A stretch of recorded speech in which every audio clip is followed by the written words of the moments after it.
Olá, boa tarde. Eu sou Alexandre Schreiner, médico psiquiatra da Seção de Promoção e Prevenção em Saúde do Trabalhador, da Divisão de Atenção em Saúde do Trabalhador, da Superintendência de Atenção à Saúde do Trabalhador, a Superaste, que é vinculada à Pró-Reitoria de Pessoal da FRJ. Como é que vão? Tudo bem? Eu tenho 57 anos, sou um homem branco, mais ou menos 1,70 m, calvo, com cabelos barba grisalhos, vestindo uma camisa social de tonalidade grafite. Bem, eu gostaria de saudar inicialmente toda a comunidade universitária, a quem possa estar nos assistindo, nos acompanhando neste momento, ou que acesse posteriormente o vídeo que será disponibilizado em nosso canal na plataforma do YouTube. Gostaria também de agradecer o apoio e o companheirismo da equipe da DAST e da Divisão de Atenção à Saúde do Trabalhador e a todos os colegas da Seção de Promoção e Prevenção em Saúde do Trabalhador, a minha colega do Programa de Álcool, Tabaco e Outras Substâncias, chefe da seção, a Riane Brits, enfermeira Riane Brits, que ajudou na idealização e organização desse seminário. Aproveito também para agradecer e saudar os colegas aqui da Pró-Reitoria, que estão ajudando a gente aqui nos bastidores virtuais do seminário, o Mário, o Léo. Boa tarde a vocês, obrigado aí por todo esse apoio que vocês vêm nos dando nessa atividade que a gente tem feito de forma permanente, sequencial.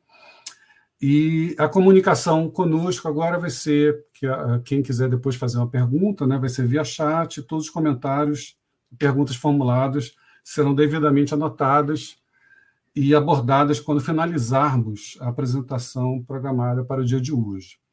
Bem, esse seminário, gente, ele é alusivo ao 29 de agosto, ontem, que é a data relacionada ao Dia Nacional de Combate ao Fumo, uma data criada pelo Poder Executivo Federal através da Lei 7.488, em 11 de junho de 1986.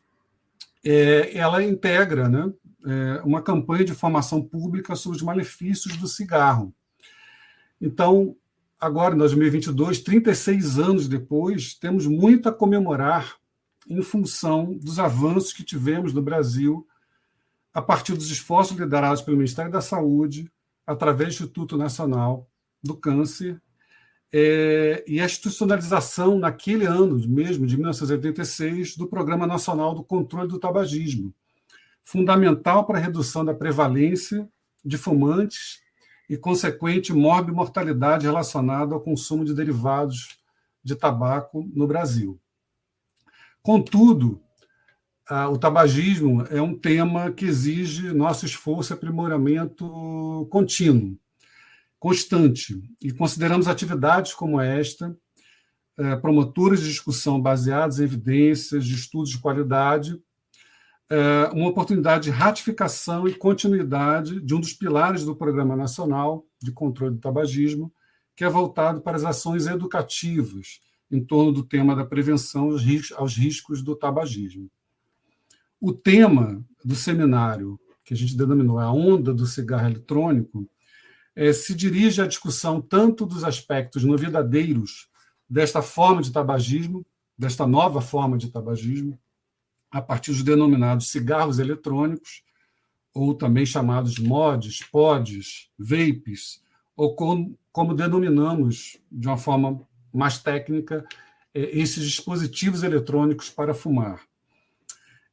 Assim como também abordaremos aspectos relacionados à epidemiologia, ou seja, a prevalência e utilização desses dispositivos, o perfil populacional e possíveis impactos na saúde pública global desta nova modalidade de tabagismo.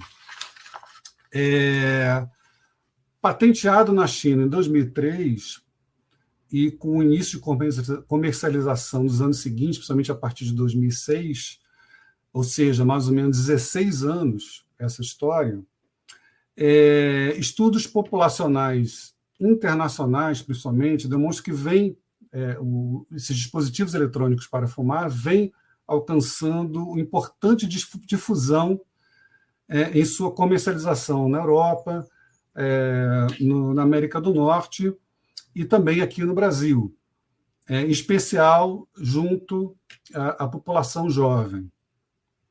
Abordamos este mesmo tema no ano passado, através da excelente apresentação do Dr. Marcos Pascoal, nosso colega aqui, coordenador do Núcleo de Estudos e Tratamento Tabagismo do Instituto de Doença do Tórax, vinculado ao Hospital Universitário Clementino Fraga Filho. E recomendo que assistam, ou que, enfim, quem assistiu, que reveja o material em nossa plataforma.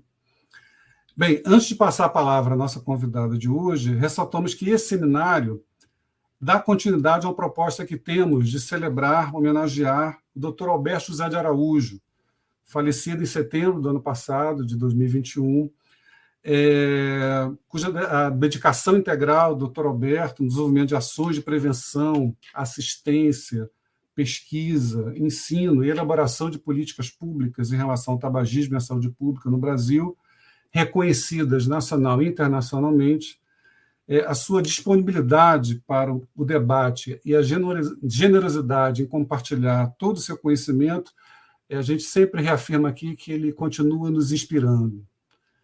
Então, gostaria agora, tenho a satisfação de apresentar a nossa convidada de hoje, a doutora Liz Maria de Almeida. Ela se graduou em Medicina pela UFRJ, ela fez especialização em Psiquiatria pela UFRJ, uma especialização em Saúde Pública pela Escola Nacional de Saúde Pública na Fiocruz, tem mestrado em Saúde Coletiva pelo Instituto de Medicina Social da UERJ e doutorados em Ciências pela Faculdade de Medicina da USP, e um MBA em Gestão em Saúde pela COPEAD UFRJ. Atualmente, a doutora Liz é chefe da Coordenação de Prevenção e Vigilância do Instituto Nacional do Câncer, docente permanente e membro da Comissão de Pós-Graduação em Saúde Coletiva e Controle do Câncer e do Programa de Pós-Graduação em Oncologia. Então, é com enorme satisfação, doutora Liz, que a gente a recebe aqui no nosso seminário, e seja bem-vinda. Vamos começar agora, então. Muito obrigada pelo convite, Alexandre. É um prazer estar aqui. A UFRJ é minha casa também. Eu sou funcionária ainda ativa, estou cedida aqui para o Instituto Nacional do Câncer, mas sou funcionária ainda ativa do Instituto de Estudos de Saúde Coletiva, o IESC, né? Depois que eu me formei, eu fiquei bastante tempo trabalhando na UFRJ, no Ambulatório de Saúde Mental do Hospital Universitário, e depois eu fui convidada para vir aqui para o Instituto Nacional do Câncer, onde eu achei que ia passar alguns poucos anos, mas desde então estou aqui. Então, é um prazer estar aqui com vocês, trabalhando com um tema super interessante como esse, e eu não podia também deixar de fazer menção, porque quando você fala no Alberto, eu chego até a ficar triste um pouquinho, né? Porque estivemos juntos na última audiência exatamente sobre cigarros eletrônicos, né? Estivemos lá lado a lado, brigando por esse tema com todos os fabricantes da indústria do tabaco, né? E sempre de uma forma muito aguerrida, né? Alberto não deixava passar nada, né? Sempre de uma forma bem combativa, né? Sempre foi um colega muito querido nosso aqui. Esse tema, desde 2012 que eu estudo esse assunto, né? Eu comecei até como meu alvo do MBA, do meu trabalho final do MBA, e desde então eu venho acompanhando essa trajetória. E é muito interessante contar um pouco da história desses produtos, né? A ideia de ter um produto não comburente, como a gente chama, ela é de 1963. Na realidade, o primeiro cigarro eletrônico foi construído em 1963, nos Estados Unidos, no auge do tabagismo na sociedade americana, e ele era para não conter nicotina. E claro que ele não deu certo, né? Não deu certo por dois motivos. Ele não deu certo porque estava no auge do tabagismo, né? Todo mundo estava vivendo aquela fantasia de que fumar é preciso, viver não é preciso, e a indústria tinha conseguido disseminar de tal forma o tabaco, o cigarro comum, que ele era aceito em absolutamente qualquer lugar, em qualquer ambiente, em qualquer horário. Então, assim, passou a fazer parte do dia a dia das pessoas, e em qualquer ambiente, né? Fosse transportes coletivos, ambientes coletivos, na casa, enfim, em todos os lugares. Então, esse cigarro não deu certo, mas a indústria fez algumas outras tentativas de também produzir um cigarro que não fosse comburente e que também não foi aceito pelo mercado. Então, a gente dá um salto de 1963 até 2003. Em 2003, o Hongli, um farmacêutico chinês que era fumante, tinha acabado de perder o pai por câncer de pulmão e ele estava preocupado porque ele também fumava um maço de cigarro por dia. E ele estava com medo de seguir os passos do pai e também desenvolver um câncer de pulmão. O Hongli tem um sonho durante a noite. Ele está se afogando numa grande tsunami, uma onda gigante, e de repente essa onda vira vapor. E ele se salva, ele acorda, faz uma observação no pedaço de papel, no dia seguinte ele começa a pensar que em vez de comburente podia ser alguma coisa que produzisse um vapor que não tivesse tantos malefícios quanto a fumaça do tabaco. Ele se associa a um médico e eles começam então a desenvolver, e eles estão agora num momento no país polo do eletroeletrônico. Então, fabricar um produto eletrônico dessa natureza não é complexo, é bem simples. Então, eles produzem inicialmente 3 produtos. Um cigarro, exatamente igual em formato, tamanho, tudo, é um cigarro comum, um cachimbo eletrônico e um charuto eletrônico. Eles lançam esses produtos na praça como produtos comerciais. Ele consegue a patente em 2004, na realidade, e desde então começa a acontecer um monte de coisas. Esse produto vai para a praça sem nenhum teste prévio. Ninguém testou a eficácia nem a segurança desse produto. Ele simplesmente foi colocado à venda como produto comercial. Começaram a aparecer alguns problemas, e nós estamos num país que é o maior produtor de tabaco do mundo. A China, o Brasil disputa com a Índia segundo lugar, está sempre a linha de segundo e terceiro, disputando quem é o segundo lugar, mas na realidade, aliás, posto esse nada honroso para nós, mas na realidade não dá nem para comparar com a produção da China. E a China produz basicamente para a população chinesa, 85% é consumido na própria China e 15% só exportado. Então, nessa época, a prevalência de tabagismo na China está na ordem de 50%. E é interessante porque não é uma coisa disseminada para ambos os sexos. Assim, a mulher praticamente não fuma na China, não é considerado culturalmente aceito que mulher fume na China. Os homens é que fumam muito na China. Agora eles estão fazendo uma campanha, já está menos de 50%, mas ainda é um número muito alto de fumantes na China. Então, para entregar tudo isso, a própria indústria estatal, eles têm essa indústria imensa, essa fábrica imensa lá na própria China. Então, o governo chinês não olhou com muitos bons olhos esse cigarro eletrônico. E começaram a aparecer umas primeiras queixas de efeitos cardiovasculares com o uso desse produto. E o próprio governo chinês faz um alerta contra, olha, toma cuidado com esse produto que está aí na praça, porque, olha, o pessoal está dizendo que está aumentando a pressão arterial e aumentou o número de infartos, enfim, não tinha nenhuma estatística mais clara para fazer, mas foi um alerta que eles fizeram, e esse produto começa a se disseminar inicialmente só nos países ali adjacentes à China, com algumas ressalvas, né? A Austrália inicialmente não aceitou, alguns países ali não aceitaram, mas ele fica meio que confinado ali na China mesmo. Só que começa a acontecer uma coisa interessantíssima dentro da própria China. É um produto, sob o ponto de vista eletrônico, muito fácil de ser reproduzido, na terra dos eletroeletrônicos principalmente. E ele começa a ser copiado por um monte de fabriquetas de fundo de quintal que começam a aparecer e pipocar por toda a China.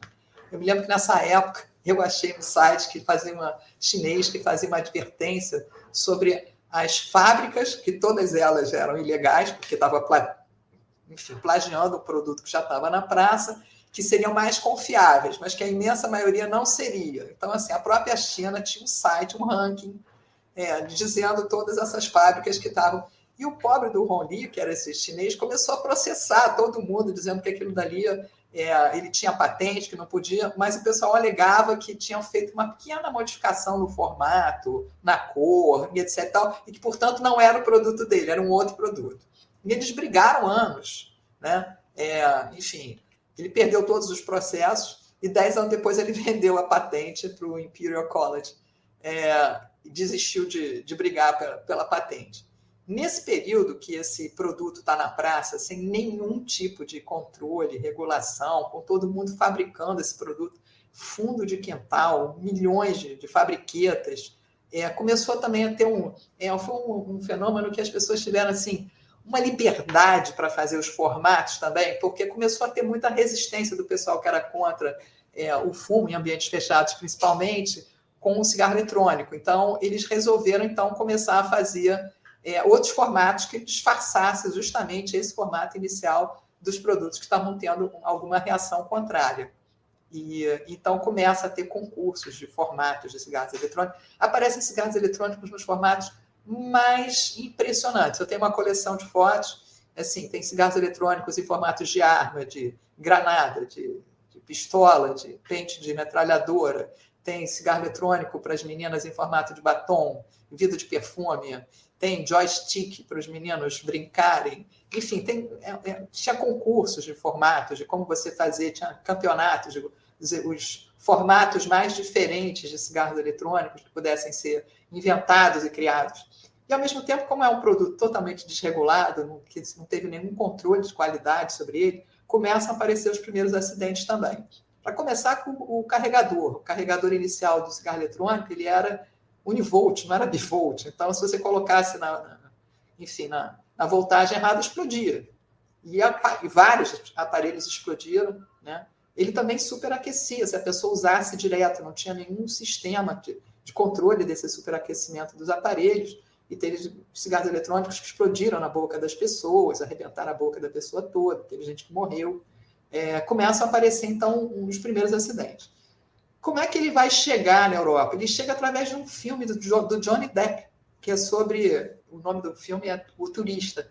E o Johnny Depp aparece fumando dentro de um trem. E a pessoa que está na frente dele, ele fala assim, não se preocupe não, porque isso aqui é cigarro eletrônico, olha, isso aqui não queima, encosta no braço para mostrar que não é um cigarro comum, né? E a partir daí, o pessoal, principalmente os atores, né, a turma do cinema, começa a ficar de olho no produto e ele passa, então, a ser entendido como um produto green, um produto verde, um produto politicamente correto, e começa a ter uma enorme disseminação. À medida que o tempo vai passando, ele começa a se disseminar em outros ambientes. Uma coisa que está acontecendo também é que a indústria do tabaco tradicional está de olho no produto. Inicialmente, ela não aposta muito. Ela acha que é um produto que é uma moda, que vai passar e que, portanto, ela não precisa se preocupar com isso. De repente, ela começa a observar que 10 anos depois, esse produto já está com lucro na faixa de $1 bilhão. A indústria do tabaco corre uma faixa muito mais alta, $100 bilhões, etc. E tal. Mas quando atingiu o primeiro bilhão, a indústria do tabaco começou a prestar atenção nesse produto, sim. Nessa época, tinha, então, centenas de fábricas no ar. E uma coisa que começa a aparecer também é que ela, então, observa quais são as fábricas que estão tendo maior procura. Todas estão sempre vendendo, em sua maioria, pela internet, e ela, então, começa a comprar esses produtos que estão tendo maior aceitação no mercado e entra no mercado. Quando a indústria do tabaco compra essas fábricas de cigarros eletrônicos, ela traz para o cigarro eletrônico uma coisa que ele não tinha, que é a rede de distribuição. E essa rede de distribuição do cigarro comum, ela é impressionantemente capilarizada em todo o mundo.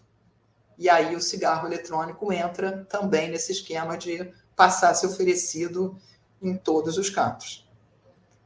Ao mesmo tempo, esse produto, por conta de todos os acidentes que começam a acontecer, inclusive envenenamento de crianças, né, falta de controle, vazamento da nicotina, que é uma substância corrosiva, os incêndios nas casas que acontecem, principalmente com o carregamento do cigarro eletrônico, começa a acontecer um monte de acidentes. Nos Estados Unidos, por exemplo, chega uma hora que o corpo de bombeiros faz um alerta para a população. Olha, vocês tomem cuidado com o carregamento de cigarros eletrônicos nas suas casas, porque nós estamos sendo chamados de uma forma absurda. O Centro de Intoxicação americano também passa a ser chamado de uma forma absurda, por conta de atendimentos de crianças com menos de 3 anos de idade, que veem aqueles líquidos, né, dos cigarros eletrônicos com sabores, com desenho de fruta e tudo mais, e as crianças acham que aquilo ali é doce, é bala, e bota aquilo na boca, e acontecem muitos, mas muitos casos de intoxicação de criança. Mais recentemente aparece a síndrome respiratória aguda grave, que nos Estados Unidos estava mais associada com o uso concomitante de canabidiol e vitamina E, que era vendido em camelô no meio da rua, por camelôs no meio da rua, e que aparece, então, a síndrome de respiratória aguda grave, e que essa, sim, internou mais de 2.000 pessoas e matou 68 nos Estados Unidos. Outra coisa que começa a aparecer é que, como agora o mercado está ficando mais exigente, eles começam, então, a tomar mais cuidado com a própria fabricação do produto. Então, começa a vir com, olha, esse aqui não vaza, esse aqui é prova de criança, esse aqui, enfim, não superaquece, e começa a aprimorar esses produtos, né, e a reduzir essa gama de fabricação. Por outro lado, eles também começam a perceber quem é o público-alvo deles. E aí, embora o Hong Li, esse farmacêutico chinês, tivesse inventado esse produto com a ideia de que os fumantes iam substituir o cigarro comum por ele, não iam mais fumar o cigarro comum, uma vez na praça, o que as pessoas observaram não foi isso. Em primeiro lugar, o maior interesse não foi dos fumantes, muito pelo contrário, os fumantes não gostavam desse produto, principalmente os primeiros, porque ele não levava a nicotina ao cérebro com a mesma rapidez e com a mesma potência que um cigarro comum. Então, ele não tinha o efeito do cigarro comum. A absorção do cigarro comum é pulmonar e essa era na boca, era oral. Então, eles se desinteressaram desse produto em sua grande maioria. Mas aí a indústria começou a observar que quem estava começando a se interessar muito por esse produto era a turma que nunca tinha fumado, a turma jovem, que via naquele produto um produto descolado, um produto, né, assim, eletrônico, que carrega com USB, que é colorido, né, que tem um sabor agradável, porque como a nicotina líquida que é colocada nesses aparelhos não tem gosto de absolutamente nada, foram acrescidos a esses produtos os sabores da indústria alimentícia. Só que os sabores da indústria alimentícia eles são feitos para serem ingeridos pelo nosso sistema digestório. Eles não são feitos para serem inalados pelo nosso sistema respiratório. Então, é muito diferente o efeito de determinadas substâncias que são feitas para serem consumidas pelo nosso sistema digestivo e jogados no nosso sistema respiratório. Então, a combinação de todas essas coisas, né, começa a fazer com que esse mercado comece a restringir, principalmente procurar evoluir também esse líquido de tal maneira que ele se torne mais efetivo até para o fumante também. Então, nessa época, já está claro para a indústria do tabaco que o alvo desse produto, para propaganda e tudo mais, não é o fumante. É o público jovem que nunca fumou. E a indústria do tabaco vai raciocinar como? Olha, esse produto sai muito mais barato, inclusive, para eles, né? Porque, veja, a nicotina líquida é produzida na China, por uma fábrica absurdamente gigante, que é feita com resíduos do próprio tabaco. Um empreendimento de proporções romanas, vamos dizer assim, né? Enorme, gigantesco. E o aparelho eletrônico também é feito na China. Então, o cigarro eletrônico é basicamente um produto da China. Ele depois recebe suas marcas, etc., tal, como todos os nossos produtos atualmente são, mas ele é basicamente feito na China. A China faz a nicotina líquida e a China faz o aparelho. Então, para a indústria do tabaco ela não vai precisar plantar tabaco, não vai precisar fazer nada disso, né? Manter as fazendas, fábricas de enrolar cigarro, nem nada disso. É muito mais simples. Ela encomenda da China o produto. Sai mais barato para ela. Então, o que ela raciocina? Bom, então vou fazer o seguinte. Eu vou criar uma geração nova que vai estar totalmente dependente da nicotina através deste dispositivo, enquanto que a turma que continua querendo fumar cigarro comum vai continuar fumando até eles morrerem. Mas, aos poucos, eu vou substituindo um pelo outro. Mantenho durante um tempo, eles calcularam entre 30 e 50 anos, até a substituição total. Então, ambos os produtos foram para a praça. O que eles não esperavam também, ninguém esperava, aliás, é que os fumantes começassem, sim, a se interessar pelo cigarro eletrônico, mas não em substituição ao cigarro comum, mas para uso em ambientes onde o cigarro comum é proibido. Porque como tem formatos de cigarro eletrônico que são aparelhos muito pequenos e fazem muito pouca fumaça, tem outros também que fazem muita fumaça também. Mas tem alguns que são pequenos. E como o cheiro não é o cheiro do cigarro, a turma que fuma começou a utilizar o cigarro eletrônico junto com o cigarro comum nos ambientes onde eles eram impedidos de fumar, que são os ambientes coletivos fechados. Esse foi um efeito que ninguém esperava, que é juntar ambos os produtos e burlar a lei do ambiente livre de tabaco. Então, esse foi um efeito adverso terrível do uso do cigarro eletrônico. A outra coisa é que, por exemplo, nos Estados Unidos, que não tinha nenhuma restrição a uma criança comprar esses aparelhos, utilizar esses aparelhos, né?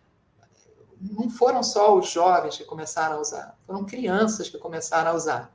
E o pessoal pegou por pesquisas de nuvens de palavras que as pessoas estavam trocando em Instagram e tudo mais, começaram a ver que tinham crianças fazendo uso disso nas escolas, escondidas e tal. E o que a indústria faz? Começa a fazer esses aparelhos no formato de objetos de uma mochila escolar, no formato de um corretor de texto, no formato de caneta, no formato borracha, das coisas mais, assim, mais pendrive, né? As coisas mais inofensivas que os pais não vão pegar na mochila de uma criança. Então, começou a ter nos Estados Unidos, por exemplo, uma denúncia de uma quantidade enorme de crianças que estavam fazendo uso escondido no banheiro, nas lanchonetes e tudo mais, nas escolas, dentro das escolas. E começa a aparecer também, na medida que os pais tentam coibir, uma síndrome de abstinência mais intensa do que a própria síndrome de abstinência provocada pelo cigarro comum. E dependendo da quantidade de nicotina que a pessoa utiliza, ela levou também algumas crianças a apresentarem convulsões, que é uma complicação da intoxicação pela própria nicotina.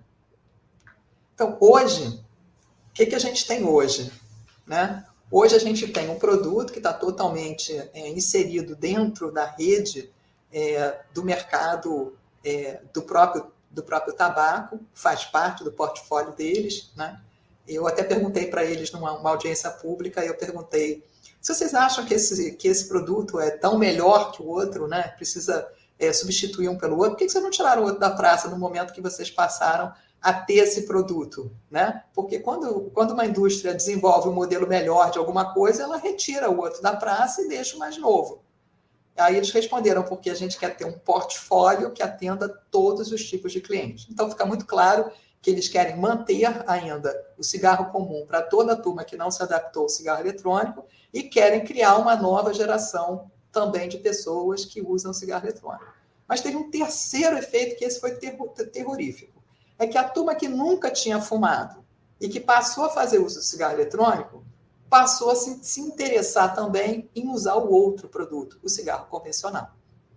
Então, o que a gente observou nas pesquisas é que um jovem que nível ali, né, na faixa etária da puberdade, né, início da juventude, né, que faça uso de cigarro eletrônico, tem 3,5 vezes mais chance de vir a utilizar um cigarro comum, experimentar, e 4 vezes mais chance de se tornar um usuário regular do cigarro comum.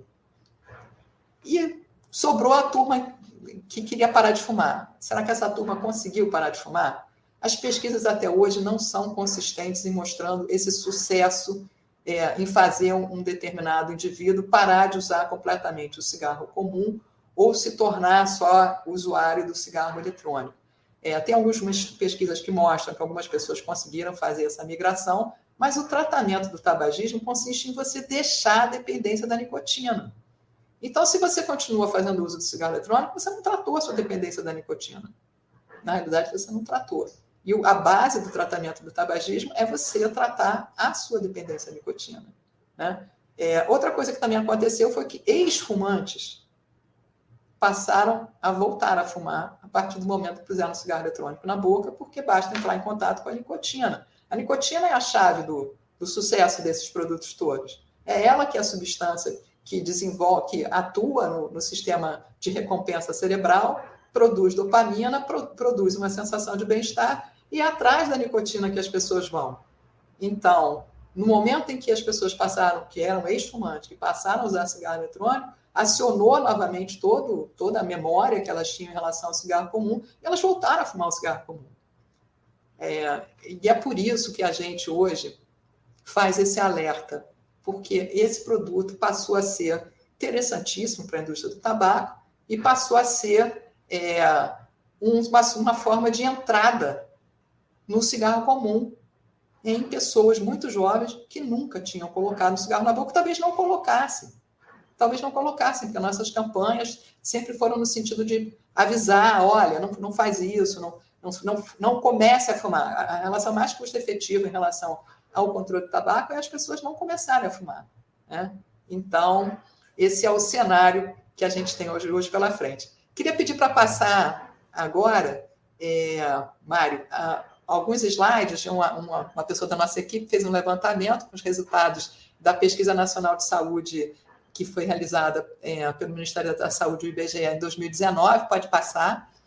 Vou passar só alguns slides dessa pesquisa, né, que ela também trata do narguilé. Então, tem uma pergunta nesse questionário, que é se a senhora usa aparelhos eletrônicos com nicotina líquida ou folha de tabaco picado, que tem um outro aparelho que a indústria produziu, que é o cigarro aquecido, né, para fumar ou vaporar. E aí a pergunta se refere ao uso na vida atual e no passado. Pode passar? Então, aqui a gente tem, né, o resultado dessa pesquisa, né, do lado esquerdo, a gente tem que o que foi encontrado aqui na faixa etária de 15 anos ou mais, na população geral, a prevalência é de 1,63%. Né? Mas essa prevalência estratificada por faixa etária mostra que entre a turma de 15 a 24 anos, essa prevalência é de 5,41%.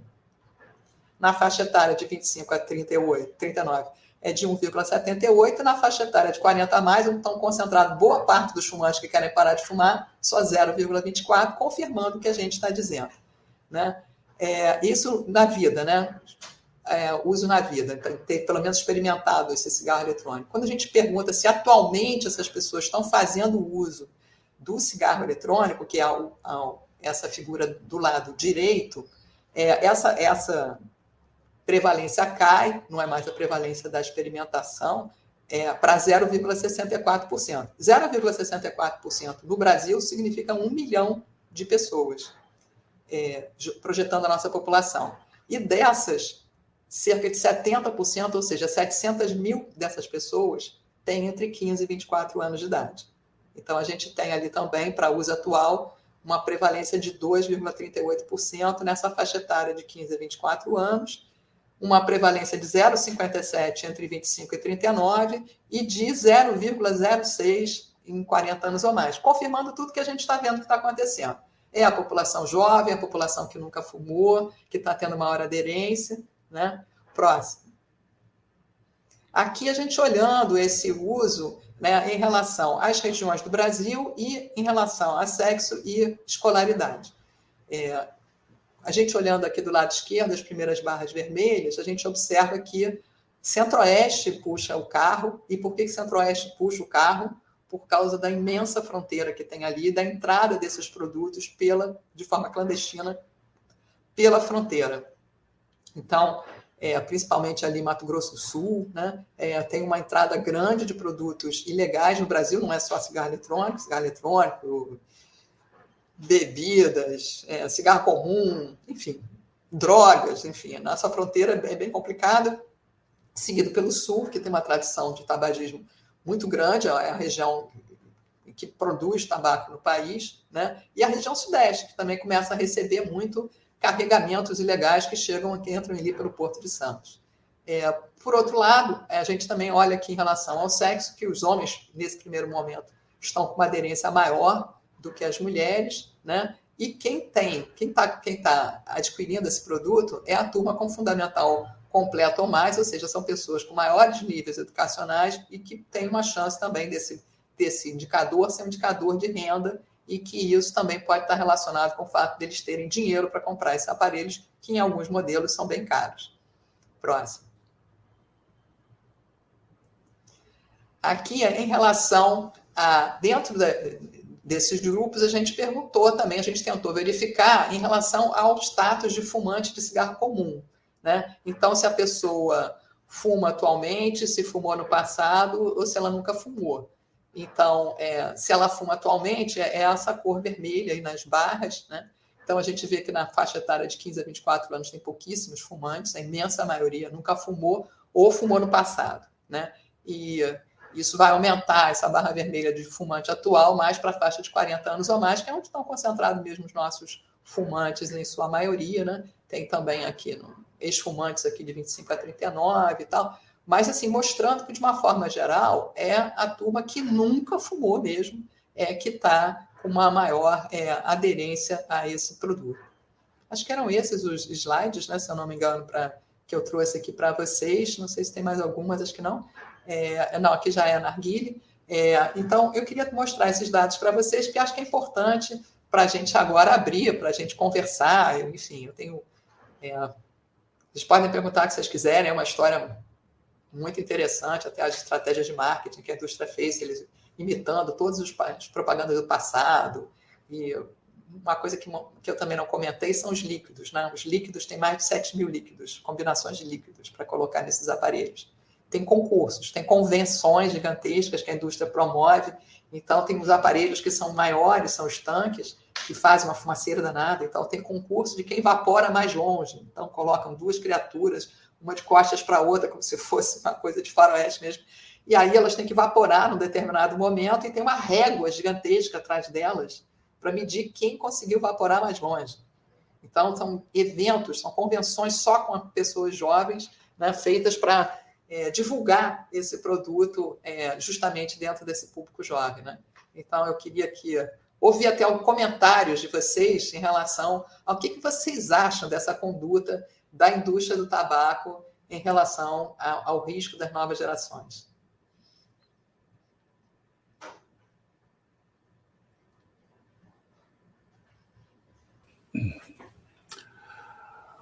Doutora Liz, poxa, foi excelente aí essa revisão, mesmo que rápida, né? Foi um panorama incrível em relação a essa história que a gente não encontra com facilidade, né? Porque a gente acaba vendo só a questão do mercado, que já, de alguma forma, como você colocou, a doutora colocou, em relação ao mercado estabelecido, mas como é que ele surge de uma forma totalmente enviesado a partir lá da criação, né, do farmacêutico, né, do Ron Lee, no qual, preocupado, né, a gente lê essa história, que ele mesmo era tabagista, ele perde um pai, né, com câncer de pulmão, então uma preocupação inicial relacionada a algum tipo de alternativa ao tabagismo convencional, cigarro combustível, né, comburente, e como isso se transforma ao longo do tempo numa onda de um novo tabagismo, e que é interessante que acaba... eu fiquei lembrando, eu não tive tempo de elaborar melhor essa ideia, mas tem um quadro do Magritte, que é um quadro, Isso Não É um Cachimbo, que é um quadro famoso na história da arte, que é um cachimbo que ele escreve embaixo, toda uma questão da teoria visual, da teoria da imagem, Isso Não É um Cachimbo. E eu fiquei pensando como a indústria pega exatamente tudo isso que a doutora Liz comentou em relação até à variação de formatos, e aí com um traço de perversidade, quando esse formato é um formato de um utensílio escolar, uma borracha ou mesmo um pendrive, mas o quanto ele é exatamente proposital para distanciar do formato do cigarro convencional. Então, você poderia... né, reproduzindo a ideia do Magritte, né? Então você botaria num quadro um pendrive, alguma coisa, e assim, isto não é um cigarro, mas na verdade é um cigarro poderosíssimo, né? Então, essa história incrível, né? A partir da China, desse mercado que acaba não sendo regulado, a partir de fábricas não registradas, dessa facilidade de replicação. Eu vou fazer um resumo aqui rápido, viu, doutora Liz, buscando a questão das ideias que foram colocadas, né, desse panorama. Então, de esse produto que não era facilmente replicado através dessas fábricas não registradas, esse liberdade de formatos, esses formatos todos que a doutora comentou, formato de arma, formato de pente de bala, de perfume, os primeiros acidentes, né, com carregadores que eram mais, digamos, rudimentares, de aparelhos explodindo, superaquecendo, essa entrada no Ocidente, no qual ele entra com essa mensagem como se fosse um produto verde, um produto no qual é politicamente correto, um produto saudável, podemos arriscar, porque é isso que ainda é colocado dentro da comercialização desses produtos. Ele acaba, então, alçando o interesse comercial da casa dos bilhões de dólares, e aí começa toda essa redistribuição, como a doutora Liz comentou, já formada de capilarização em todo o mundo, e entra como um produto do portfólio da indústria do tabaco.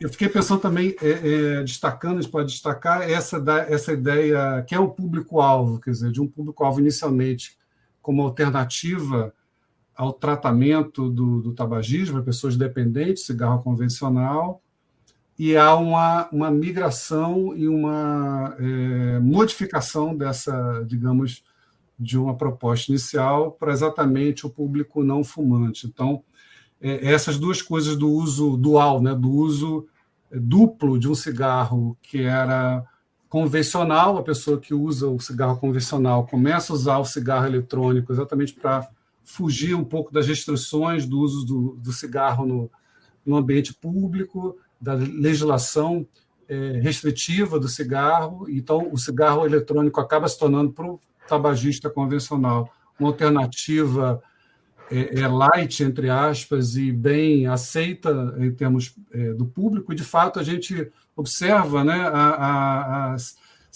atualmente, até por toda a campanha que foi feita e que ainda é feita, dos malefícios, né, da corrente primária, secundária, terciária, relacionada ao tabagismo passivo, por exemplo. Então, seria muito mal visto uma pessoa, atualmente, em geral, isso já faz parte da nossa cultura, um tabagista convencional, de um cigarro convencional, de combustão, soprar uma fumaça num ambiente público, geralmente ele não é, ele é olhado de uma forma condenatória.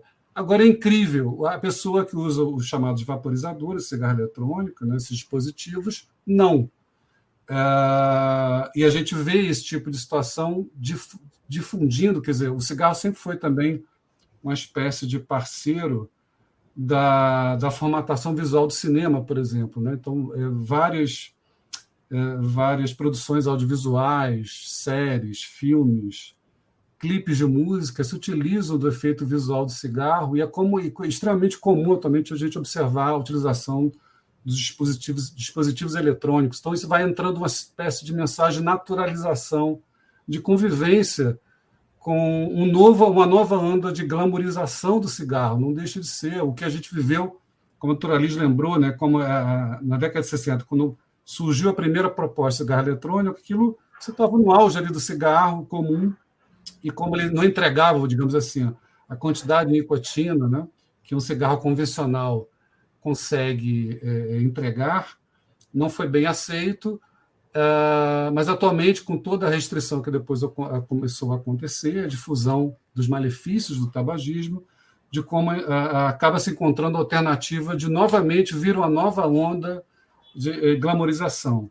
Então, o primeiro uso dual das pessoas que usam cigarro convencional, migrando para o cigarro eletrônico e usando os dois. O outro uso duplo, vamos dizer assim, dual. Uma pessoa começa com o cigarro eletrônico e começa, então, a querer experimentar o cigarro convencional. A terceira questão, que, de fato, o cigarro eletrônico, como estratégia de tratamento, alguns estudos vão mostrando alguns benefícios, mas, ao mesmo tempo, uma situação paradoxal. As pessoas que param de fumar o cigarro de combustão convencional com o cigarro eletrônico, alguns estudos mostram que um percentual importante desses pacientes, vamos chamar assim, então, a clientela em tratamento, né, a clientela de pacientes, que permanece usando o cigarro eletrônico. Então, acaba, vamos dizer assim, trocando um pelo outro. ou seja, não saindo do tabagismo, apenas abandonando e muitas vezes provisoriamente o tabagismo convencional para entrar no tabagismo eletrônico e muitas vezes depois permanecendo nos dois. E como estratégia de redução de danos ainda é questionável, porque essa é uma questão. Existe um tabagismo de baixo risco? Os estudos até o momento não mostram que isso existe, infelizmente, né, por conta de toda... A doutora Liz lembrou da EVALI, né, da quase epidemia que aconteceu em 2020, com um relato seriado de casos de lesão pulmonar aguda, né, por uso dos cigarros eletrônicos, né, dos vaporizadores, por conta até... Interessante, a doutora Lisa agora destacou todo esse glamour relacionado aos sucos, aos juices, aos líquidos utilizados nos dispositivos. A gente vê uma série de vídeos na internet difundindo isso, comentando de uma série de como se fosse atrativos desse tipo de produto e que entra, de fato, a doutora Liz lembrou muito bem, quer dizer, se por um lado, até mesmo na indústria alimentícia, né, o uso de produtos artificiais, aromatizantes, muitas vezes a gente questiona, mas eles foram, né, produzidos por sistema digestório, e qual o efeito disso nos sistemas respiratórios, por exemplo, né? Então, uma série de trabalhos mostrando, né, a incidência de vários produtos, né, da glicerina, do propileno glicol, enfim, de uma série de substâncias que vão ser bastante nocivas em termos de uso agudo, de uso continuado, de longo prazo, relacionado, por exemplo, a doenças obstrutivas, né, da árvore respiratória, seja no seu formato agudo, seja no formato crônico, efeitos cardiovasculares da própria nicotina. É interessante que vários desses produtos eles são colocados assim também em termos atrativos pelo uso tecnológico de modificação do tamanho do puff, né? da intensidade do puff, da velocidade do puff que você pode modificar nesses aparelhos, mas o quanto isso acaba favorecendo, muitas vezes de uma forma aceleradíssima, a dependência à nicotina através desse tipo de dispositivo. Então, o tabagismo eletrônico a gente pode colocar como uma forma de entrega de nicotina bastante poderosa. E uma difusão, uma nova onda de difusão do próprio tabagismo, né? Vamos colocar essa propaganda do vape como estilo de vida recreacional, tem esses vape tricks que eles chamam, né? Quer dizer, é toda uma glamorização, por exemplo, no formato, pessoas que são habilidosas em dar formato à fumaça, né, em termos principalmente com esses aparelhos que comportam uma quantidade muito grande, né, de um vapor, né, mais intenso, mais duradouro. Então, uma forma de autoexpressão, então, a retorno à glamorização desse velho prazer de fumar como algo belo, atraente, desejável. Uma outra questão que a gente pode também associar em relação a gente vive um momento em relação à questão do direito individual, da liberdade de expressão, liberdade de escolha, e como a indústria do tabaco acaba aproveitando isso também nesse novo formato, né? Então, a questão e que acho que é um grande destaque desse tema, a questão do público jovem, né? A doutora Liz comentou do uso por crianças, por conta até daqueles formatos, né, que ficam camuflados em utensílios escolares, o público adolescente, de adulto jovem. Então, o que exatamente é todo o estudo, quer dizer, um estudo clássico que a gente tem sobre iniciação de cigarro, que a gente tinha com cigarro convencional anteriormente e que agora a gente pode ter com cigarro eletrônico. Então, toda a questão do sabor, descrição a partir do uso do cigarro eletrônico, acessibilidade, desejo de experimentar, uma percepção de que seria um produto mais seguro. Então, toda uma publicidade, um marketing voltado para esse público, né? A questão dos aromatizantes, então a questão dos sabores doces. que são mais frequentemente utilizados por adolescentes. Então, tudo isso forma digamos, um panorama bastante desafiador para quem trabalha com saúde, para o profissional de saúde que está na ponta, que começa a atender esse adolescente, esse jovem, esse público começa a utilizar e ter problemas com a sua saúde. Né? Queria ver se tem tem alguns comentários, né? Deixa eu ver aqui. Assim, tem um comentário aqui da colega lá da nossa sessão, doutora Lisa, a Samanta Alegria, ela é fisioterapeuta, e ela queria saber mais sobre o aparecimento da síndrome respiratória aguda grave por uso de dispositivos eletrônicos de fumar. Ela disse que já viu imagens bastante assustadoras sobre isso. Se a senhora poderia comentar. Bom, prazer responder as perguntas de vocês. Esqueci de contar também um pedacinho dessa história, que foi ali em 2016, se eu não me engano, a entrada do Juul. O Juul é aquele cigarro eletrônico no formato do pendrive, que tem aqueles cartuchinhos que a pessoa troca, que acho que é o mais popular atualmente. O Juul foram 2 rapazes americanos que conseguiram pegar essa nicotina líquida, que não fazia nenhum sucesso entre os fumantes, e conseguiram sintetizar, acrescentar um ácido nessa mistura, e que conseguiram sintetizar o que a gente chama de sais de nicotina. Os sais de nicotina passaram a ter um efeito mais próximo do cigarro comum. E isso estimulou muito a turma fumante a passar a fazer uso dos 2 produtos. Né? Esse pessoal, essa dupla que criou esses cartuchinhos, eu cheguei a ver nos Estados Unidos, na farmácia vendendo, custava $17 o aparelho mais 4 cartuchinhos com sabores. Qualquer farmácia vende esse aparelho nos Estados Unidos. Ele tem sabor assim, de menta, chocolate, creme brulee e acho que morango. São 4 sabores. Agora tem mais, mas na época eram só esses 4. Né? E aí eles passam a fazer a propaganda toda deles, voltada, todas para jovens.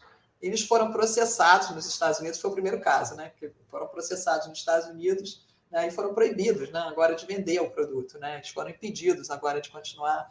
E foram processados porque eles, no caso deles, eles focaram direto, só a turma jovem, toda a propaganda, todas as imagens são sempre com pessoas muito jovens, né? Então, eles foram responsáveis por dar um salto. Depois que o Juul entra no mercado, o salto do consumo desses cigarros eletrônicos pela turma jovem, assim, triplica. E esse foi um motivo de alerta nos Estados Unidos. Né? Em relação à síndrome respiratória aguda grave, durante muito tempo o pessoal ficou na dúvida se tinha relação com a nicotina ou se não tinha relação com a nicotina. Porque os primeiros aparelhos que as pessoas que apareceram com essa síndrome nos Estados Unidos foram relatados, era um cigarro eletrônico que era vendido em sinal de rua, que era totalmente, era um cartucho já pronto com canabidiol e vitamina E. Então ficou-se na dúvida se tinha a ver com a nicotina, se não tinha, mas depois eles descobriram que uma parcela dos casos era sim com nicotina, sim. Inclusive aqui no Brasil, os casos que aconteceram foram casos com nicotina, não tinha nada a ver com canabidiol e vitamina E. Aliás, as pesquisas mostraram que a culpa, na verdade, era da vitamina E, como é que chama? Como condutor, né, da mistura lá deles, né? Tem um nome técnico que eu esqueci aqui agora. Mas principalmente por isso. O que acontece no pulmão? O que as pessoas observaram nas pesquisas é que ele promove uma queimadura química no pulmão. E o que é pior é que essas pessoas fazem fibrose depois para recuperar esse tecido e ficam com um pulmão de alguém que tem uma doença pulmonar obstrutiva crônica de muitos e muitos anos de evolução. Né? Então, tem jovens americanos que hoje têm sites para fazer propaganda contra o cigarro eletrônico falando isso. Né? Eu era um atleta e agora eu sou um velhinho, do ponto de vista do meu pulmão. Né? Eu não tenho mais capacidade pulmonar para fazer tudo que eu fazia antes. Né? Então, vários jovens que tiveram essa síndrome pulmonar aguda grave e saíram com os pulmões muito lesados, né? Passaram a disseminar em redes sociais esse comprometimento. Mas aqui no Brasil já tem alguns cantores que fizeram também esse alerta, né? Pessoas que passaram a fazer uso de cigarro eletrônico comprometeram a própria voz, a própria capacidade, tiveram que interromper, tiveram que se tratar para poder voltar até a cantar, né? E eu tenho escutado alguns relatos assim. Eu tenho um amigo meu que por exemplo, falou assim, eu comecei a uma festa e uma das formas de propagação muito grande parece uma doença epidêmica, né? Assim, de contaminação, né? As pessoas passam a usar porque vem outra usando nas festas, né? Então, é uma coisa bem epidêmica mesmo, parece uma epidemia, né? Um pega no outro, né? Um vai pegando no outro esse costume, né? Ele falou assim, pois é, eu comecei a usar nas festas achando que isso não fazia nenhum mal, e aí eu fui jogar minha pelada de domingo e percebi que o meu fôlego estava diferente.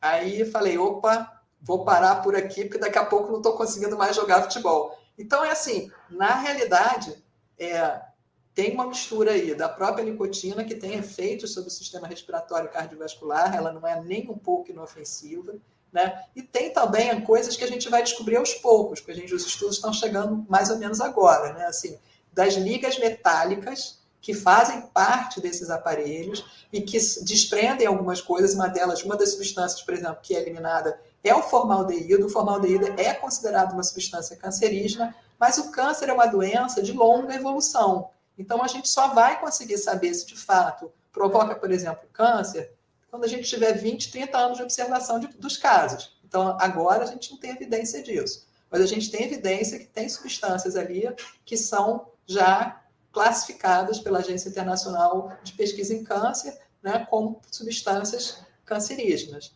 Então, o que eu falo sempre para as pessoas é o seguinte, olha, nosso organismo é uma máquina. E máquina muito sofisticada. Nessa máquina, a gente tem que escolher o combustível que a gente vai colocar. Se a gente coloca coisas que prejudicam o funcionamento da máquina, é um problema que vai se acumulando e no futuro provavelmente vai encurtar a vida em alguns anos, que é o caso do cigarro, e mesmo assim essa vida vai ter muito menor qualidade. Então, acho que esse aqui é o alerta que a gente está fazendo. Isso não é inofensivo, isso não é uma coisa que as pessoas possam deixar os filhos, enfim, os netos utilizando. Não é uma coisa que os comerciantes devam vender. Não é nada disso. Isso aí é uma tremenda de uma armadilha. É uma nicotina de roupa nova. E uma substância que provoca uma dependência química dificílima de tratar, muito difícil de tratar, que tem provocado nos Estados Unidos, por exemplo, síndrome de dependência, síndrome de abstinência, né, quando a pessoa não está mais usando aquilo dali, mais intensas que o cigarro comum. E o que eu estou chamando de síndrome de abstinência? A pessoa fica irritada, não consegue dormir, não consegue se concentrar, não consegue estudar, pode ficar num estado de prostração. Nos Estados Unidos, eles disseram que as crianças começaram a ficar muito agressivas quando os pais tiraram, né? E aí eles abriram, o pessoal nos Estados Unidos resolveu abrir um setor para tratamento de adolescentes dependentes, né? Em pouquíssimas horas tinha milhares de inscrições no site, né? Então, foi um negócio... E é uma experiência nova, porque nós, na área do tabagismo, a experiência nossa é com adultos, pessoas que já têm uma dependência formada de muitos anos. Então, pessoas normalmente são na faixa etária de 40 ou mais, 35 ou mais. Não temos, assim, ainda uma experiência de tratamento de dependência de tabagismo com crianças e adolescentes. Isso é um outro conhecimento que está se formando ainda.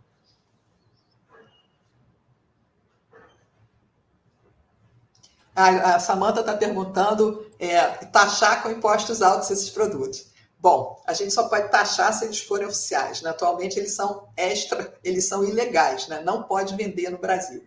Não está proibido o uso no Brasil. O que está proibido é a comercialização, a importação, a utilização em qualquer ambiente coletivo fechado.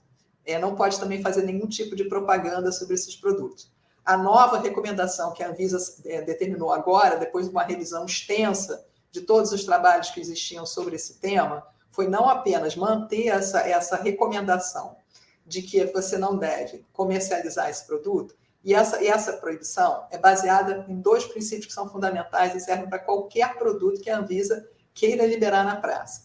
A primeira é a eficácia do produto. Então, a que o produto se propõe?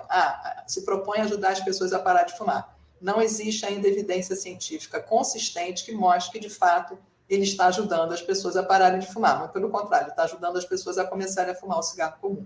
Então, a eficácia dele não está comprovada. A segunda coisa que qualquer produto, para ser liberado pela Anvisa, tem que ter é a segurança para a saúde humana. Então, se ele oferece risco, explosões, envenenamento, tem coisa mais grave. Tem casos raros, mas tem casos de suicídio com a nicotina líquida, tem caso de homicídio com a nicotina líquida, né? Enfim, e as intoxicações com crianças pequenas são inúmeras. Né? Tem acidente que a pessoa colocou a bateria desse aparelho na perna, explodiu e provocou uma queimadura de grandes proporções na perna. Teve gente que perdeu parte da boca, que explodiu no rosto. Então, assim, tem acidentes que mostram que esse não é um aparelho seguro para consumo humano. Então, se ele não é eficaz para o que ele se propõe a fazer, e ele não é seguro para o consumo humano, ele não pode ser liberado, a menos que haja evidências de que ele se transformou completamente, o que vai ser muito difícil, e aí sim você possa alterar esse tipo de recomendação. No momento, a recomendação da Anvisa é não só manter a proibição de 2009, mas fazer uma ampla campanha, e esse evento de hoje faz parte dessa estratégia, de conscientização das pessoas sobre o que é de verdade esses dispositivos eletrônicos para fumar. Sim. Só comentando aqui, a Beatriz está comentando aqui que no novo filme do Jordan Peele, que é um famoso cineasta americano, norte-americano, tem um personagem que só aparece fumando um vaporizador. Não aparece nenhum cigarro convencional, mas aparece o cigarro eletrônico. Sim, de fato, isso é bastante, cada vez mais comum a gente observar isso nas produções audiovisuais, né? Em relação à parte de saúde mental, a gente pode considerar que é um panorama bastante semelhante ao que a gente via antes com o cigarro convencional, à medida que, digamos, um panorama intermediário, ou mesmo antes da política restritiva e de conscientização dos riscos do tabagismo, é que o jovem que tinha, digamos, algum tipo de questão de atração por risco ou atração por novidade, ou que tinha um perfil de risco para uso de substância, acabava consumindo cigarro convencional, experimentando cigarro convencional. E agora, digamos assim, com esse panorama todo formado de atração por um produto eletrônico, né, de tecnologia sofisticada, e que exatamente entra, né, digamos, dentro desse nicho mercadológico de iPhones e dispositivos eletrônicos, e aí até eu brinquei, entre aspas, né, porque já existe essa patente, né, de um celular que pode ser fumado. Na outra seminário que a gente fez ano passado, eu tinha feito uma pesquisa e vi que tinha um inventor tinha criado a possibilidade de acopla no próprio celular, né? Então, é uma geração bastante afeita a esse tipo de modificações tecnológicas. A gente vê, né, vê vídeos, né, das pessoas fazendo unboxing, né, de produtos de cigarro eletrônico, mostrando vantagens, entre aspas, né, entre um modelo e outro. Então, há toda uma comercialização e um mercado voltado para o olhar e para essa atração tecnológica que o público jovem tem atualmente. Então, o cigarro eletrônico ele acaba, de fato, sendo uma nova onda nesse sentido também para esse público, digamos, mais vulnerável à utilização de substâncias. E aí toda uma correlação, provavelmente bidirecional, entre jovens com substância, o cigarro eletrônico e síndromes, por exemplo, depressivas, ou déficit de transtorno de hiperatenção, déficit de atenção e hiperatividade, mas bidirecionado, digamos, jovens que tinham talvez tivessem uma propensão ao risco também de encontrar uma facilitação, uma facilidade de utilização desse tipo de produto. Tem um outro comentário, Jaqueline Oliveira: atualmente não vemos mais propagandas preventivas contra o tabagismo. Isso é interessante, provavelmente o doutor Elis tem bastante propriedade para comentar sobre isso, junto ao INCA, né? Não sei qual tipo de avaliação vocês fazem em relação às campanhas atualmente, né, em termos da mídia, né, televisão, televisiva, internet, relacionado ao tabagismo, né, doutora Elis? É muito boa essa pergunta, Jaqueline, essa tua observação, porque, de fato, esse tem sido um grande desafio para a gente, né? Assim, a própria difusão da informação hoje, ela passa por essa questão, por exemplo, das redes sociais. Então, hoje a gente tem que começar a construir uma outra forma de difusão da informação, que não é mais como a gente fazia antigamente, que eram os cartazes, que era outdoor, não sei o quê, que eram campanhas que a gente fazia. Hoje a gente continua fazendo muita matéria no site do INCA, a gente tem inúmeros materiais, inclusive para o pessoal ajudar a parar de fumar. Nós fizemos no ano passado, junto com a OPAS, mini vídeos que são historinhas que o pessoal que está parando de fumar, os fumantes, contam para a gente, foram transformadas por um artista plástico em pequenas historinhas em quadrinhos, né? É um conjunto de 9 mini vídeos que eu convido vocês para verem, e nós temos muito material informativo. Porém, a capilarização dessa informação é que está sendo um grande desafio para nós, né? Porque a gente vai ter que construir, já temos começado a fazer isso, a gente tem feito cards para a web, infográficos, muito material, mas a gente tem que encontrar o caminho para fazer isso chegar aos celulares das pessoas, porque hoje em dia ninguém olha para cima, todo mundo só olha para o celular. Né? Eu fico brincando com as pessoas, olha só, o nosso corpo também manda sinais, tá? A gente tem que prestar atenção no nosso corpo, porque a gente agora só presta atenção nos sinais do celular, né? Isso está sendo um problema. Por exemplo, na área de prevenção do câncer, a gente tem que ficar falando o tempo todo disso. Olha, gente, o corpo dá sinais. Preste atenção nos sinais do corpo, né? Ele manda mensagens para você, você não está atendendo, né? Mas, assim, em relação a essa capilarização da informação, é que está sendo um grande desafio para a gente, porque também envolve uma outra coisa que a gente não tem, né? Recursos para desenvolver essas plataformas que possam alcançar a população como um todo. A gente conseguiu, até há pouco tempo, um programa do Drauzio Varela, que passou no Fantástico, que foi excelente, sobre cigarro eletrônico. Foi uma iniciativa do Drauzio, né? E ficou um programa espetacular, porque ele conseguiu entrevistar pessoas jovens que estão fazendo uso e tudo mais, né? Foi muito bom o programa do Drauzio. Mas, fora isso, a gente tem tido mesmo alguns desafios nessa área, mas não estamos esmorecendo, não. Estamos buscando agora mais recursos para que a gente possa criar esses novos meios de comunicação que possam entrar. E eu tenho uma proposta em relação à universidade, que eu acho que a gente tem que formar essa turma que está na faculdade, eles são formadores de opinião junto à população, né? Principalmente a turma da área da saúde. Então, eu acho que a gente tem que estabelecer aí uma parceria, viu, Alexandre, para que a gente possa começar a participar, não de uma forma ocasional, mas assim, de uma forma regular, e que esse se torne, sim, uma matéria obrigatória para toda a turma da área da saúde. Essa turma tem que conhecer isso, tem que estudar, tem que entender, porque eles vão ser as pessoas que vão estar atendendo a população, então eles têm que dar essa informação para a população. Então, eu acho que tem que entrar nas universidades e tem que entrar nas escolas. Perfeito, doutora Lisa. Exatamente a nossa ideia em comum. A gente comunga do mesmo tipo de perspectiva, tanto que essa segundo seminário que a gente faz sobre cigarro eletrônico é exatamente por a gente estar numa universidade pública, onde a predomínio da população jovem, exatamente esse período, até destacando novamente os estudos epidemiológicos, essa faixa que muitas vezes começa nos 15, mas 18 a 24 anos, né? Ou um pouquinho além, exatamente a população discente da universidade.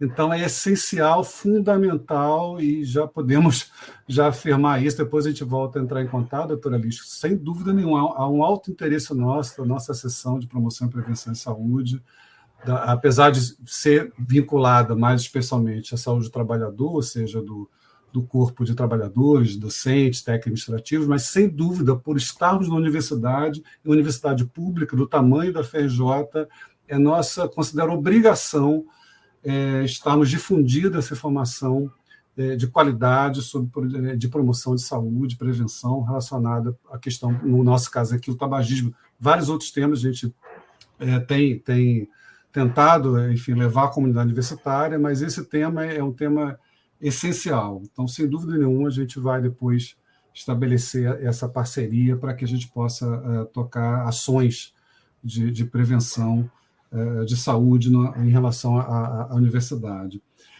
Uma outra coisa, só um comentário também em relação ao perfil epidemiológico, eu fiquei pensando, não sei se isso já é objeto de estudo, provavelmente já pelo grupo de pesquisadores, né, relacionados às formas alternativas do tabaco. Quando a gente fala do centro-oeste, né, porque nos dados epidemiológicos aparecem ali uma incidência maior junto a áreas de fronteira, Mato Grosso do Sul, tem toda a questão do contrabando, tudo isso. Mas fiquei pensando também, outro dia, foi até minha filha que me mostrou, dentro dessa nova onda de glamorização do tabaco, existe a questão da turma do que cospe preto, que é o tabagismo mascado, é o tabaco mascado. Isso é muito incidente em área rural, em área exatamente do Centro-Oeste, inclusive com a questão da cultura do rodeio, a cultura, digamos, country brasileira, vamos chamar assim, e existe uma glamorização do cuspir preto, ou seja, do tabaco mascado. Inclusive, dentro do público feminino, uma incidência importante, as pessoas orgulhosas de estarem mascando tabaco.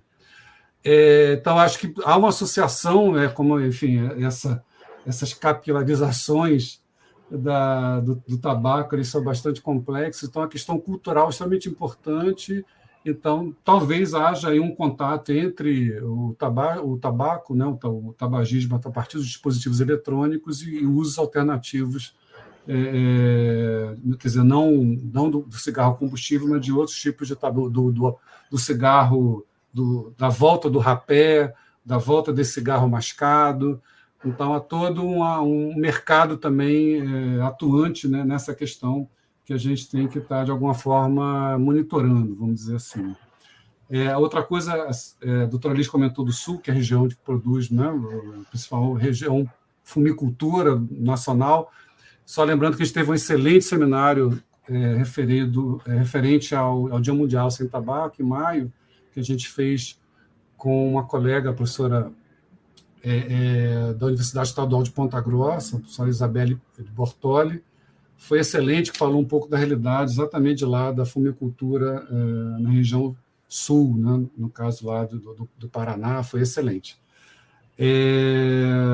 Tem essa questão exatamente também a questão de uma população de maior escolaridade, de maior renda, né? Mas está se vinculando, pelo menos, nessa onda inicial do tabagismo eletrônico.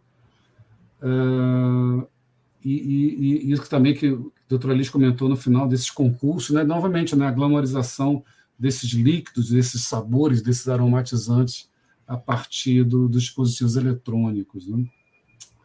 Então, não sei se tem mais algum comentário, eu não estou vendo aqui no chat, acho que não teria. Sim, tem uma colega, a Sônia Borba, é a nossa colega nutricionista também da sessão. A Sônia coloca, né? Eu vi relatos de alguns jovens que iniciaram o uso de cigarro eletrônico com nicotina e que depois passaram a usar o juice sem nicotina, achando que estavam imunes aos efeitos do cigarro eletrônico. Isso é uma questão, a gente vê isso muito nessa propaganda informal da internet, essa questão, esse tipo de produto é sem nicotina, é com baixo teor de nicotina, como se fosse algo vantajoso relacionado a esse produto. Talvez a doutora Liz possa comentar novamente, que acho que ela já comentou isso na apresentação, ela pode comentar novamente esse aspecto, né, doutora Liz? Bom, assim, eu na época que eu estava fazendo trabalho, eu entrei muito nesses sites, eu vi muito blogueiro falando sobre a propaganda disso e tudo mais, né? Mas o fato o que as pesquisas mostraram é que o sem nicotina não pegou de jeito nenhum. Tipo, café sem cafeína, cerveja sem álcool, não pega. O que pega é aquele que dá o barato, né? Aquele que tem o efeito, que atua ali no sistema, né, de recompensa cerebral, libera dopamina, dá aquela sensação de bem-estar, e quem faz isso é a nicotina. Agora, você tem razão no seguinte sentido. Mesmo aquelas pessoas que resolveram usar sem a nicotina, né, que são poucas, porque a maioria quer mesmo essa sensação de bem-estar, né, tem ainda todas as substâncias químicas que são liberadas pelo aparelho uma vez aquecido, que é esse formaldeído e outras ligas metálicas e todas essas substâncias artificiais que estão sendo jogadas dentro do pulmão da pessoa.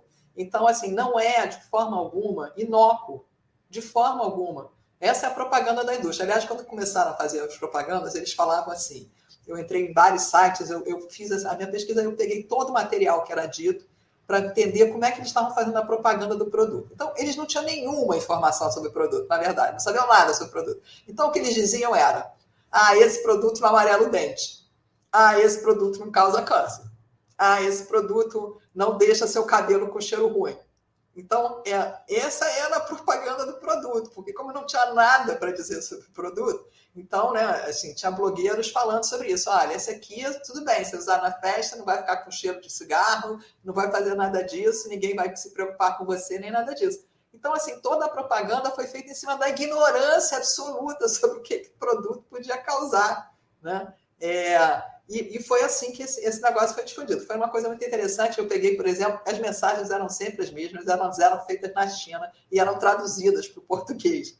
Muitas deles eram português de Portugal. Então você entrava no site brasileiro, mas a pronúncia e até algumas palavras eram português de Portugal, que eles jogavam em algum tradutor e achavam lá português de Portugal e mandavam aquilo para frente, né? Então tem um que foi muito impressionante, que foi o mesmo discurso, o mesmo texto, foi lido por um garotão e foi lido por um senhor de idade na casa dele. Então, os comentários que tem sobre isso... Não, do garotão todo mundo meteu pau, disse que, enfim, que ele estava muito... Enfim, que ele estava com muita banca, querendo bancar o garotão, sei lá o quê. O senhor de idade falando o mesmo texto, pausadamente, na sua casa, uma casa bonita, etc e tal, nossa, foi ovacionado nos comentários, né? Então, é muito interessante a gente ver como é que isso é projetado e como é que é a recepção dessas mensagens. Então, por exemplo, voltando à questão, novamente, da propaganda, quando a gente faz uma campanha, a gente tem que saber atingir todos os nichos. E a forma de comunicação para os nichos, ela é diferente para cada nicho. E esse é um grande desafio. Como comunicar isso para uma criança? Como comunicar isso para um jovem? Como comunicar isso para uma pessoa de média idade? Como comunicar isso para pais? Como comunicar isso para profissionais de saúde? São formas de comunicação bem distintas e que tem a única mensagem por trás, mas que a gente tem que saber como que a gente leva essas informações para as pessoas. Então, sim, o cigarro eletrônico sem nicotina também tem risco, mas não é isso que pega. O que pega é o com nicotina, porque é o que dá essa sensação de bem-estar e que faz com que as pessoas passem, às vezes, uma festa sem parar, fumando, utilizando o cigarro eletrônico sem parar. E aí, um dos relatos de alguns usuários de cigarro, conversando comigo, eles disseram que eles começaram a ter enjoo, sensação de mal-estar, e eles ficaram intrigados, por que eu estou tendo sensação de mal-estar? E aí ele resolveu comparar a quantidade de nicotina que ele fumava com o cigarro comum com a quantidade de nicotina do cigarro eletrônico. E ele descobriu, ele comentou comigo, que ele estava utilizando o dobro de nicotina do cigarro que ele já utilizava. E por que isso? Porque o cigarro comum, você acende, consome e ele apaga. Acabou. O outro tem uma duração muito maior, que é dependente do tamanho do tanque dele e do tamanho da potência da bateria. Com isso, a pessoa passa o dia inteiro ali utilizando e não tem noção e, de repente, consumiu uma quantidade de nicotina muitas vezes maior. Esse também é um outro risco, né? Perfeito, doutora Alice. Acho que isso faz também uma conexão, não é o tema nosso de hoje, mas tem uma conexão bastante, me parece, importante com o cigarro eletrônico, a questão da difusão do narguilé em nosso país, por exemplo. Desde a questão do narguilé tradicional e algumas pessoas que usam dispositivos eletrônicos também chamam alguns, principalmente esses no formato de tanque, de narguilés eletrônicos. Ou seja, que eu tenho uma capacidade, seja visual, de produzir aquele vapor, né, que é das sessões, é comum nas sessões de narguilé, mas também acaba expondo o seu usuário a uma quantidade importante de nicotina, como a gente tem aquele dado clássico, né, que uma sessão de narguilé pode equivaler até 100 cigarros, né? Então, sem dúvida nenhuma, a pessoa que fica exposta e utilizando continuamente um dispositivo desse ao longo do dia, ela, sem dúvida nenhuma, é mais do que esperado, inclusive, de que ela, infelizmente, acabe se intoxicando de nicotina uma quantidade muito maior do que o cigarro convencional, né? Bem, não sei se tem mais alguma outra questão das pessoas que estão assistindo. Sim, a Laura Monteiro está perguntando se a aula ficará gravada. Laura, sim, toda a nossa programação de seminários, Laura, fica no nosso canal. Você pode ter acesso através do YouTube, no canal da Superaste, PR4 FRJ. Só acessar, depois a gente pode talvez colocar o link, você vai ter ali a nossa programação toda disponibilizada em relação a esses seminários e outras produções que a gente faz voltados para a prevenção e promoção da saúde. Bem, acho que a gente está chegando ao nosso final desse seminário. Doutora Lígia, achei fantástico, acho que não foi nada programado nesse sentido, né? A gente fez acho que você coloca um tom bastante informal e bastante interessante na apresentação, achei excelente. E, sem dúvida, depois a gente vai entrar em contato, doutora Lígia, para a gente estar, talvez, formalizando algum tipo de ação em parceria. Do nosso alto interesse a gente continuar com esse trabalho, com essa difusão de informações sobre esse tema e outros temas relacionados à saúde, que envolve o trabalho do INCA, né? Então, eu vou deixar as palavras finais à senhora, doutora Lígia, para que a senhora quiser uma mensagem final e a gente encerrar, então, o seminário. Bom, só para fazer um segundo de merchandising aqui, né? A nossa coordenação de prevenção e vigilância do Instituto Nacional do Câncer, ela cuida de muitas coisas. Ela cuida não só dessa parte do tabagismo, mas cuida também da alimentação saudável, atividade física, compostos cancerígenos relacionados ao meio ambiente, ao trabalho, né? A gente também trabalha com a detecção precoce do câncer, a gente trabalha também com os registros de câncer, com avaliações de tecnologias de saúde. Então, é uma gama grande de objetos, e eles estão todos à disposição de vocês, tem uma equipe grande trabalhando com isso, fica totalmente à disposição aí da UFRJ. Eu quero agradecer muito o convite, eu acho que foi muito oportuna essa discussão. Na verdade, não é uma discussão, né? Assim, eu sou uma contadora de histórias, né, Alexandre? Eu gosto de mostrar para as pessoas assim, o fio da meada, né? Para a gente não perder na história, né? Como é que essas coisas começam na nossa sociedade e são transformadas por ela, vai por caminhos que ninguém nem supunha que elas podiam chegar. E acho que é muito importante a gente observar isso enquanto um fenômeno, né? Enquanto um fenômeno sociológico mesmo, né? Acho que é super importante. E a mensagem que eu sempre digo, volto a repetir o que eu já disse: nosso corpo é uma máquina. Tem que tomar cuidado com o combustível. Não pode colocar combustível de má qualidade que vai estragar. Então, tem coisas mais saudáveis para fazer. Tem outras formas de provocar essa sensação de bem-estar no nosso sistema de recompensa cerebral. Um ótimo filme, uma viagem para um lugar maravilhoso, encontrar com os amigos, uma ótima reunião de família, jogar uma pelada com os amigos, praticar algum tipo de esporte. Tem um monte de coisas que também acionam o nosso sistema de prazer. Então, é uma questão de escolha. Vamos escolher as coisas que produzem o mesmo efeito, só que são boas, não são ruins. Muito bom, doutora Alice. Olha, e realmente vamos, assim, estamos agora já bastante voltados para essa ideia da parceria, como a senhora colocou. A gente também, na nossa equipe, como até foi colocado aí nas mensagens, a gente teve participação da Sônia, nutricionista, nós temos então a Priscila, também nutricionista, a Samanta, que é físio, temos pessoas de várias áreas, de fonoaudiologia, enfermagem, preocupados com saúde cardiovascular, com equilíbrio, né, com qualidade de vida, com bem-estar. Então, sem dúvida nenhuma, a gente vai manter esse contato e possivelmente com ações em conjunto. Bem, vou encerrar por aqui novamente, gente. Então, novamente agradecendo a participação de todos que nos tiveram presentes aqui com a gente nesse evento virtual.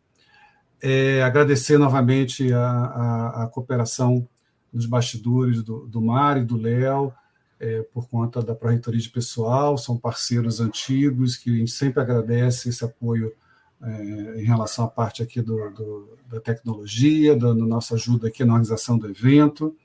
Agradecer novamente a todos os colegas da Superintendência de Atenção à Saúde do Trabalhador, renovar essa mensagem que a gente possa, cada vez mais, dentro do nosso ambiente de trabalho, de convívio, a gente proporcionar esse tipo de ação, de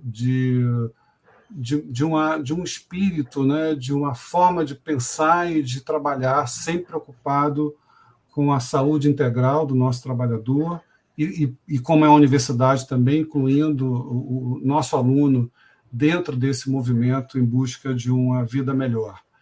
Então, gostaria de despedir toda a comunidade universitária, renovando esses votos de que fiquem bem, e até o próximo encontro, então.